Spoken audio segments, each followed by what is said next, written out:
Welcome to Leveraging Inspiration, the Inspired Patent Podcast, where we help you understand and leverage your intellectual property. I'm your host, Wayne Carroll, and I'm excited to bring you insights and stories from the success and failures of others and teach you how to win at the game of intellectual property. I always start with a disclaimer. The information I provide on this podcast is for educational and informational purposes only. I am not providing legal advice, and nothing in this podcast should be construed as creating an attorney-client relationship. This week, we are covering the maximizing your IP ownership, understanding asset protection, default laws, LLCs, contracts, and agreements. Let me tell you a story. 4 friends from college decided to start a business together. As they spent long hours together, they developed some great ideas and started to implement their plans. They filed a patent application and a trademark. They didn't form a business or LLC since they were all friends, or more than friends. They trusted each other. Startup life, though, was not easy, and within 2 years, there were breakups and people parting ways, not on the best terms. One of the friends worked to carry the business forward, but the patent was owned by all 4 of them, and the trademark was also owned by all 4 of them. They thought that was a great way to go forward, showing that they trusted each other. But now, working together was no longer an option. The way that you choose to own your intellectual property can have large consequences. If you do not set up ownership properly, you may lose all of the value of your intellectual property. Let me share with you some of the benefits of forming an LLC or a corporation to own your intellectual property.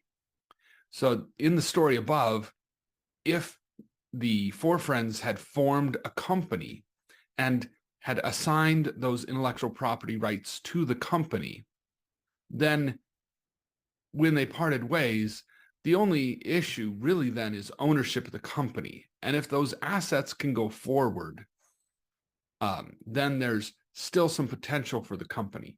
But if they can't work together and the assets are owned jointly by all of them, then there's really no hope for that technology in its current form to go forward as a business. So number 1 is the core assets can stay with the company. And number 2, you can separate the ownership from inventorship or authorship.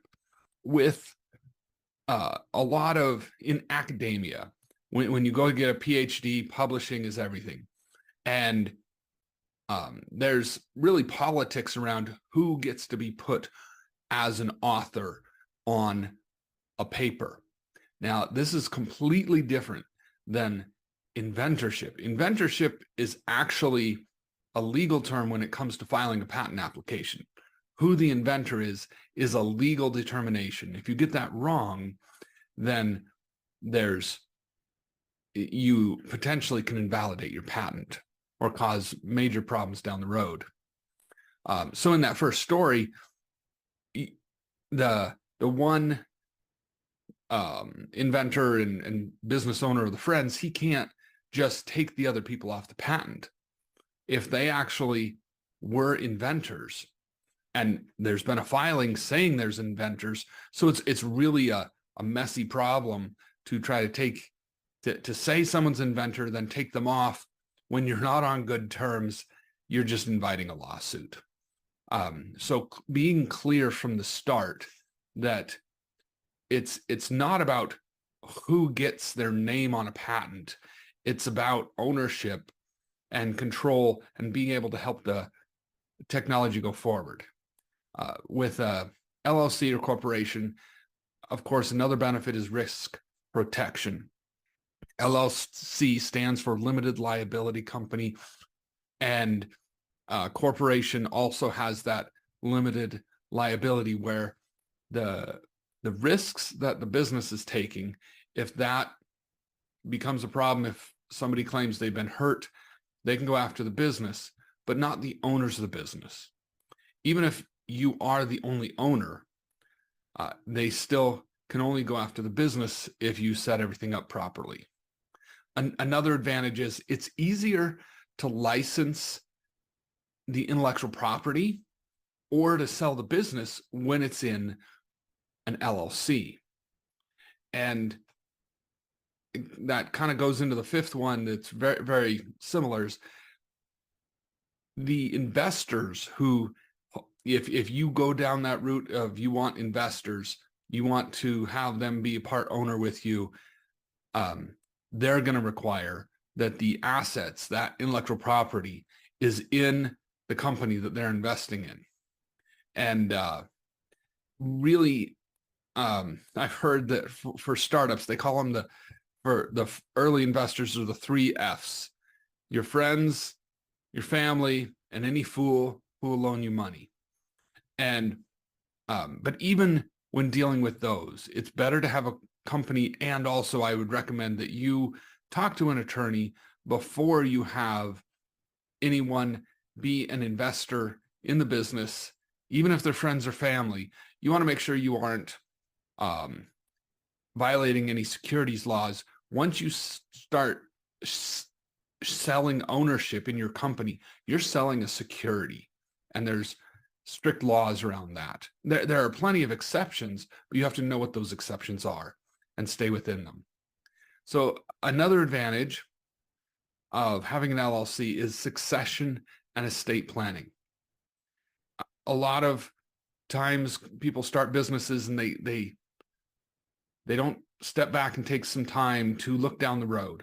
What happens when they can't be in the business? Do they expect the business to just go up in smoke, sell everything off if there's anything left?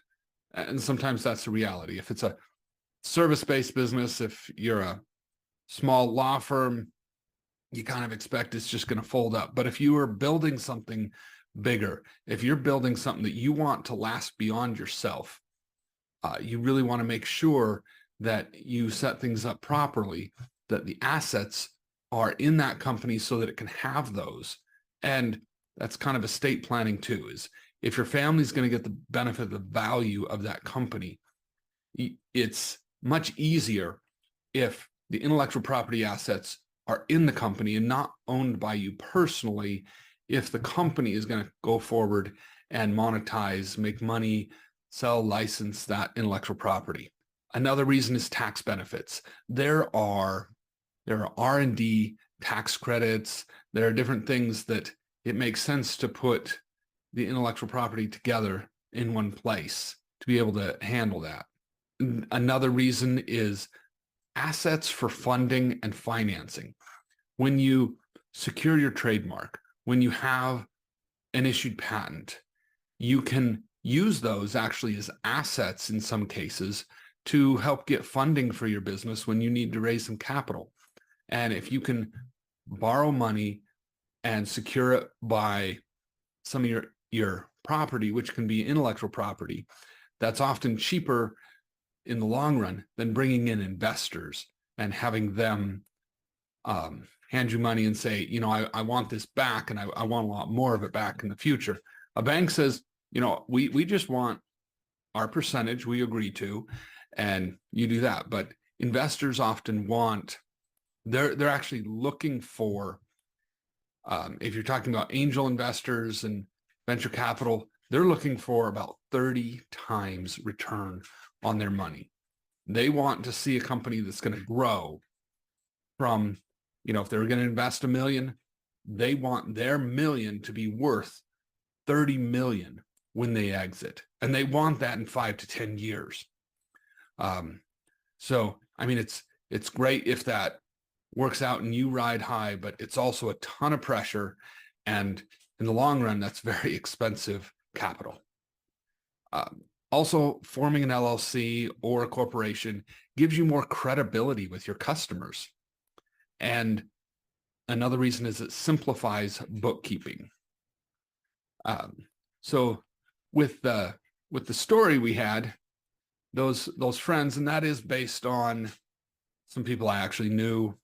And I've also talked to many people over the years where they come in and they say, well, you know, I got this project I really want to go forward with, we have this little problem that we were co-inventors on this, and now we've parted ways, and we're not going to work together. And says, but I want to take the project forward. The problem is that both inventors, unless you actually assign the rights into a company, both inventors have the right to license that invention to whoever they want. So if you start a company and your ex-best friend, who's not really that happy with you anymore for some reason,